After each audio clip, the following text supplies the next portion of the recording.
It's still incredible for me how Poland can keep up with big Russia and win at the end. Cześć and welcome back. So we were already discovering a lot of Polish history, from the Krycjak to World War II to so much more. And today we are discovering how did the Soviets lose to Poland in 1919 to 1921. I didn't even know that the Soviets and Poland had a war at this time, so I'm very psyched to see what this is all about. By the way, before we start, you find even more content like this and exclusive reactions like to 1670 on my Patreon. Link is in the description. Thank you so much for that. Hi, I'm Griffin Johnson, the Armchair Historian. Like most of you guys know, I love a David and Goliath story, which is why we're covering the Set the quality up. Soviet War. This video is sponsored by World of Tanks. Okay, it's a World of sponsorship. quickly accurate in more apart. The Russians at the end of this video. In the aftermath of the First World War, new countries emerged as quickly as old ones fell apart. The Russian, German, and Austro-Hungarian empires collapsed all at once. The Russian Civil War, which had started in 1917, was in full swing by 1919, and the Communist Red Army in Russia had largely routed the anti-Bolshevik White Army. Fearing the revolution would continue spilling into neighboring states, Poland sent forces to the Russo-Polish border. Though no one really knows how exactly the Polish-Soviet War started, Does he mean states or countries? most believe it was a gradual escalation, eventually leading to a large-scale Polish offensive after several skirmishes with communist partisans. By the end of 1919, the Poles had pushed as far as Vilnius and Minsk in the north and had Minsk, taken a large swath capital of Belarus today, right? of western Ukraine, all with very little resistance, as the Russians were simply not prepared to defend themselves against a Polish incursion in the midst of civil war. Not bad. The Poles, under leadership of Józef Piłsudski, quickly formed an alliance with what was left of Ukraine and launched yet another offensive in April of 1920. They again encountered very little resistance. Was it and just even for defensive, or did you also thought maybe, hey, we could gain some more territory? Let me know in the comments. took the Ukrainian capital of Kiev in early May, but then they stopped. Polish forces had no capacity to move further. The Polish and Ukrainian forces had to walk hundreds of miles with almost no vehicles and barely enough horses to carry supplies. You're The right, new at the time cars weren't the thing, right? They were invented in late 19th century, but probably not so much for everybody and for military purposes. Occupiers of Kiev were exhausted, barely equipped, and hundreds of miles away from reinforcements. The Poles in the northeastern end of the border were not much better off. They too had stretched supply lines, with only 120,000 men and 460 artillery pieces spread along an open and indefensible frontier. They were extremely vulnerable. By now, Moscow had had enough. After months of a slow buildup, the Red Army had about 300,000 men with an ample supply of artillery that were ready for deployment. Red Army commander and eventual ice pick repository Leon Trotsky ordered a two-prong attack. He sent Joseph Stalin to the south to retake Kiev and then move further west into... Wait, was Stalin not at the... Stalin, well, I was Lenin. Lenin was... the emperor, or the president of the Soviets at this point of time, right?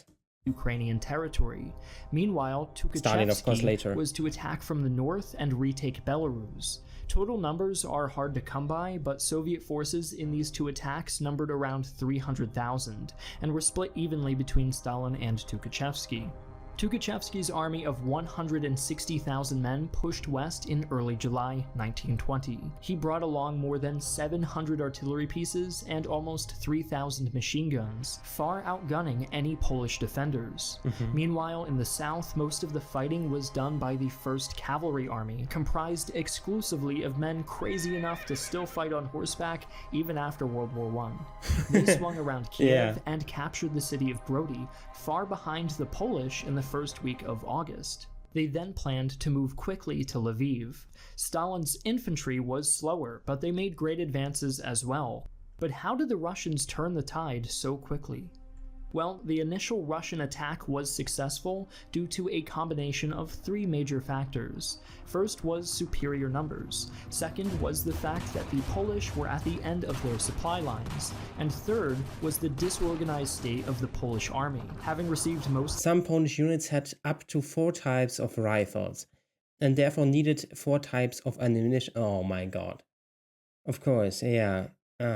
Of its equipment from other countries. While the Russians weren't extremely well organized either, they were at least able to supply most of their troops sufficiently, at least for now. Please hit like and subscribe, it would help me so much. Thank you.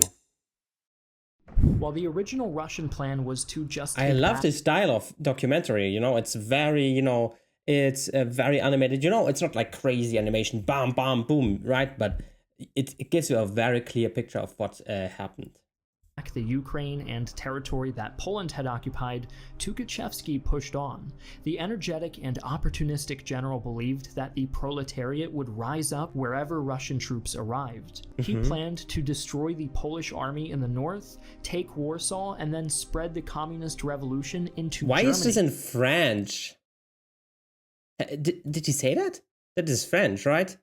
Parti communiste? That is not Polish or Russian. In the north, take Warsaw, and then spread the communist revolution into Germany. The political leaders of Moscow were a little more cautious, fearing retaliation from non-communist European powers. On the other hand, they were also afraid of confronting Tukhachevsky, lest he turn on them. Tukhachevsky was relentless and kept up a murderous speed, never allowing the Polish army to rest, regroup, or organize a defense. But poor logistical consideration took a toll on Tukhachevsky's force. Large numbers of casualties were sustained, and many soldiers who couldn't keep up with the advance were simply left behind. In general, Russians, I said this also in an American video, Russians and the Soviets don't care about their people at all. They are just cannon fodder. I mean, of course, in World War II for Hitler, it was the same in the end. But I don't know, over the whole 20th century, with the gulags, everything, I just always have the feeling that Russians, or the Russian leaders, don't care about their population at all, and like, come on, just at every cost. And you know, at the end, you could save those lives with just, if you are just advancing a little bit slower, maybe. I'm not a war expert, but you know, if somebody is still there that you can help him, why shouldn't you leave him behind? He fought for your country, right?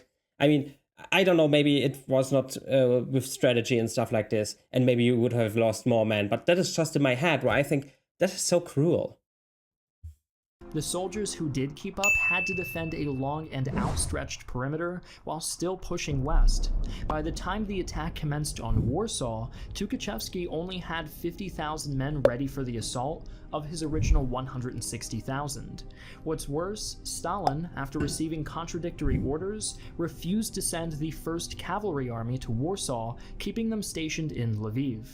More troops were siphoned off when Tukhachevsky was ordered to send reinforcements to Crimea, as Stalin was hung up in Lviv, and the entire 4th Army was cut out of the picture, as they were fully committed to the westward push in northern Poland after their communication line was broken with headquarters. This left the area around Warsaw extremely vulnerable, and huge gaps in the line appeared. Was at that point of time Königsberg still German, or was it already Russian?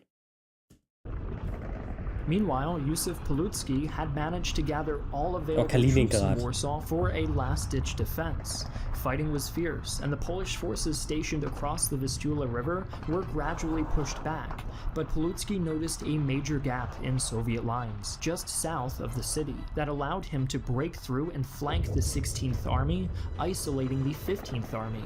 It was a resounding success. After 10 days of fighting, Polish forces had inflicted around 60,000 they can circle them in. And captured approximately 60,000 more. By contrast, Poland only suffered around 30,000 casualties.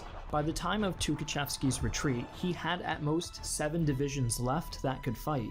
But no worries, the 1st Cavalry Army was finally on the move to help Tukhachevsky take Warsaw. Yeah, they were a little out of the loop. By late August, the cavalry was completely surrounded and realized they were invading Poland all by themselves. What followed was yet another Russian defeat at the Battle of Kamarov, Europe's last major cavalry battle. Just a month later, in late September, Palutsky... It's still incredible for me how Poland can keep up with big Russia and win at the end. Or it looks at least like that, right? Right now. Launched a new offensive, relentlessly driving the Russians back, ultimately bringing the Soviets to the negotiating table. Wow. The Peace of Riga was signed on March 18th of the following year, granting Poland parts of Lithuania, Belarus, and Ukraine. Poland would hold on to this territory until 1939, when they were defeated by Germany and the Soviet Union. That invasion is more well known for a number of reasons, but we shouldn't let it eclipse the importance of the events we've talked about today. In the early days of communist rule in the USSR, it was genuinely unclear how far the new movement might spread, especially in Europe's chaotic interwar political climate. If the Polish had not stopped the Soviets' Western advances, the course of European history in the 20th century might have been vastly different. Yeah. I would now like to take a moment to thank our sponsor for this video, World of Tanks, on Tanks Realist, however you free watching. Oh, okay, it's already done. Wait, I think, well, not wait, you should also wait. I think that was a great video to show more about this battle between the Soviets and Poland. I didn't even know that there was a battle before this video. I don't know, for me it was like, yeah, everybody fought in the First World War and then there was peace, I guess, for a certain amount of time. I mean, probably after 1921 there was peace until 1939. And yeah, I find it incredible how often, you know, Poland, I don't know the population back then of Poland and of Russia. And also, I think Russia was at the time not really well, you know, technologically advanced. I think there were still many farmers, very rural, not many technologies. But still, I find it so impressive that a very, not very small, but in comparison to Russia, very small country can just fight so much back against Russia. That is also gives maybe now Ukraine a very, very good thing to see. Oh, maybe we could get this as well. Although Ukraine is, of course, much bigger than Poland. I don't know if in population as well. I don't know the population of Ukraine. Maybe post it down in the comments. Tell me your opinion about this whole thing. Why could Poland win this against Russia? And do you think you could win today as well in the comments? And I would love to see you in the next video. Until then, keep liking, subscribing, and we see each other in the next video. Bye!